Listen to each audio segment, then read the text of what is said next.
Je vous rappelle que lorsque on réalise une étude, nous devons respecter, afin de mener à bien celle-ci, différentes étapes. La première étape consiste à cerner l'objet d'étude.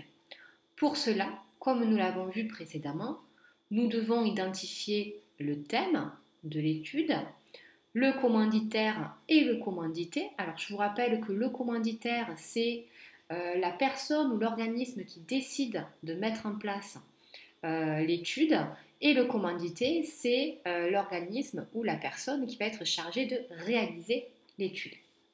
On va également préciser la population cible, le cadre spatio-temporel, c'est-à-dire le lieu et la période de l'étude. On va également définir les objectifs de l'étude, à savoir le résultat que l'on veut atteindre, pourquoi on réalise cette étude-là. Nous allons également devoir formuler la problématique et les hypothèses. Pour bien cerner mon objet d'étude, je peux effectuer une recherche documentaire, utiliser la méthode QQCOQP ou bien faire un brainstorming. Lorsque je construis l'objet d'étude, je vais également déterminer le type d'enquête. L'enquête se détermine selon la durée, selon la population étudiée, selon le domaine étudié et selon les informations à collecter. Alors, le type d'enquête selon la durée. Les enquêtes transversales sont des enquêtes de courte durée qui ont lieu à un instant donné. Par exemple, la classe de première ST2S décide de réaliser une enquête par questionnaire sur les comportements alimentaires des lycéens. Donc l'enquête est effectuée au sein du lycée sur une période donnée, par exemple de janvier à février. C'est bien une enquête transversale. Les enquêtes longitudinales sont des enquêtes qui durent dans le temps et où l'on va suivre un phénomène ou ce qu'on appelle une cohorte, c'est-à-dire un groupe de personnes ayant les mêmes caractéristiques.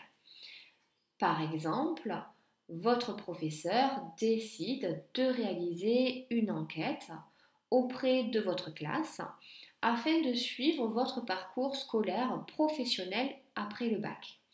Pour cela, il vous contacte tous les ans en vous administrant un questionnaire et ce pendant 7 ans.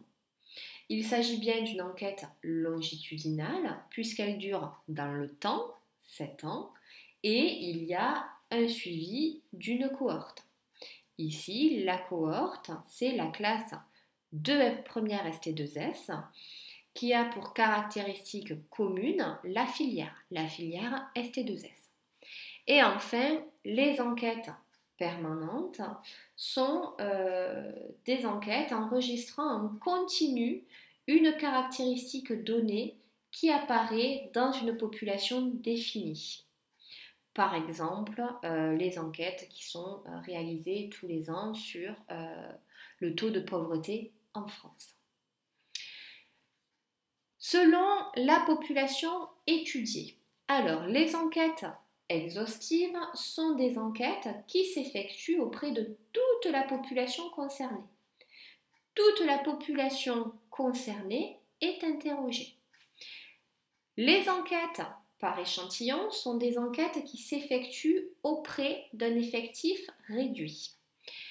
On a les enquêtes par échantillon aléatoire et les enquêtes par échantillon par quota. Alors, les enquêtes par échantillon aléatoire, c'est lorsqu'on va sélectionner des personnes à interroger faisant partie de la population cible. Et la sélection se fait de manière aléatoire. L'enquête par échantillon par quota, c'est lorsque les personnes vont être sélectionnées afin que cela soit représentatif de la population. Par exemple, en conservant le pourcentage de filles et de garçons de la population cible. Le type d'enquête selon le domaine étudié, l'objectif visé. Nous avons les enquêtes épidémiologiques. Ce sont les enquêtes qui portent sur la santé de la population à travers différents indicateurs sanitaires. Les enquêtes sociologiques permettent de recueillir des données sur les attitudes, les opinions, les motivations par exemple. Et enfin, le type d'enquête selon les informations à collecter. Nous avons les enquêtes quantitatives et les enquêtes qualitatives.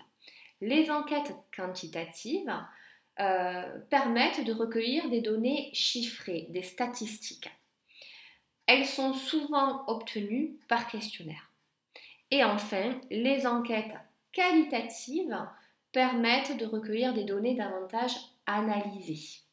Par exemple, comprendre un comportement, découvrir les raisons d'un choix. Elles sont souvent recueillies par l'intermédiaire d'un entretien.